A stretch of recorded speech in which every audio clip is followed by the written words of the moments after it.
Assalamualaikum warahmatullahi wabarakatuh. Halo everyone.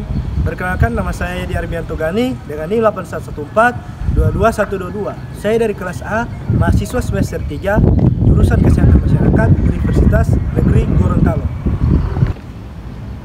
Video ini dibuat untuk memenuhi tugas mata kuliah dasar kesehatan lingkungan.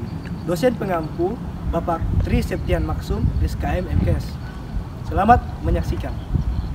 Selamat siang pemirsa, saya Yadi Armianto Gani akan menemani Anda dalam beberapa menit ke depan dengan sebuah berita dampak radiasi elektromagnetik dan mikroplastik terhadap kesehatan manusia.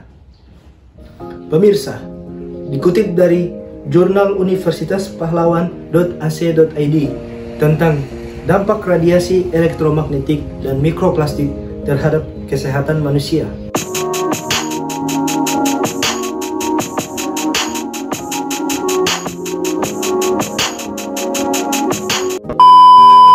Pemirsa, dunia telah berubah, termasuk dalam hal kesehatan. Tentang kesehatan di era digital masa kini sangat berbeda dengan masa sebelumnya. Dengan adanya paparan radiasi elektromagnet, itulah fakta yang tidak dapat dihindari oleh manusia saat ini.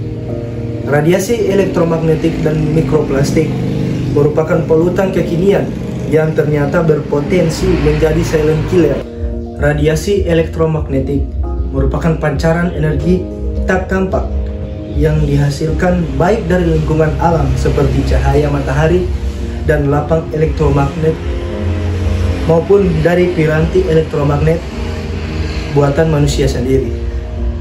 Kemajuan ilmu pengetahuan dan teknologi membuat lingkungan sekitar manusia menjadi suatu lapang elektromagnet atau yang disebut dengan electromagnetic field atau EMF.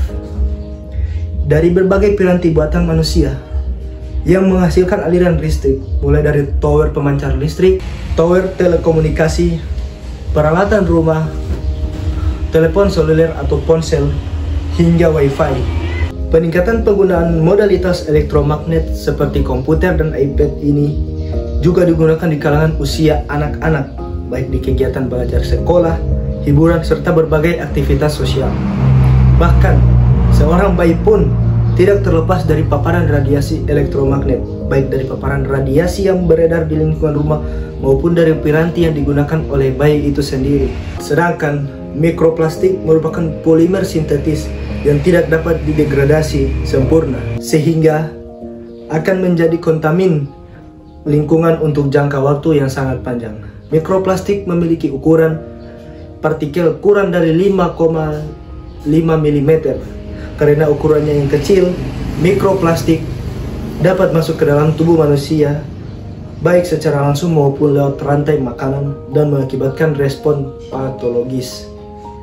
Produksi plastik dunia mengalami peningkatan setiap tahunnya dan mencapai angka 322 juta ton pada tahun 2015. Diperkirakan bahwa jumlah produksi ini akan meningkat 100 kali lipat pada tahun 2050 mendatang.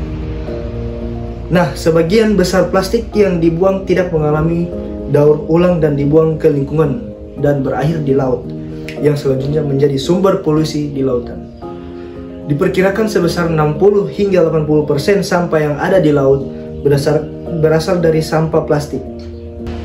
Indonesia merupakan kontributor polutan plastik ke lautan terbesar di dunia setelah Cina, dengan kisaran angka mencapai 0,48 hingga 1,29 juta metrik ton plastik per tahun. Banyaknya sampah plastik di lautan Indonesia akan mengancam biota laut yang ada di dalamnya.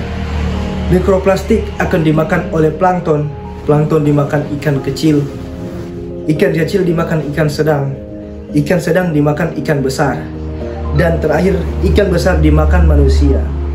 Nah, pemirsa, lalu bagaimana upaya masyarakat untuk mengurangi polutan kekinian tersebut?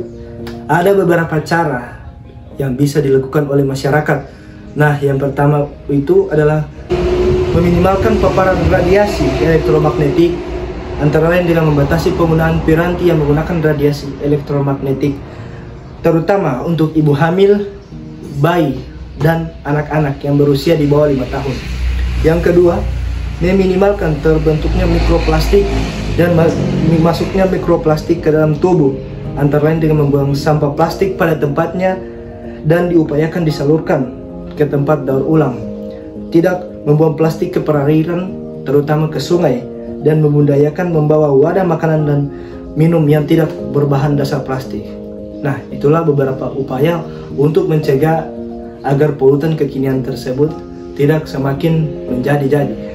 Baiklah, itulah penjelasan singkat tentang dampak radiasi elektromagnetik dan mikroplastik terhadap kesehatan manusia. Lebih dan kurangnya saya mohon maaf. Semoga ada manfaat untuk saudara-saudari sekalian. Wabillahi taufiq wal hidayah. Wassalamualaikum warahmatullahi wabarakatuh.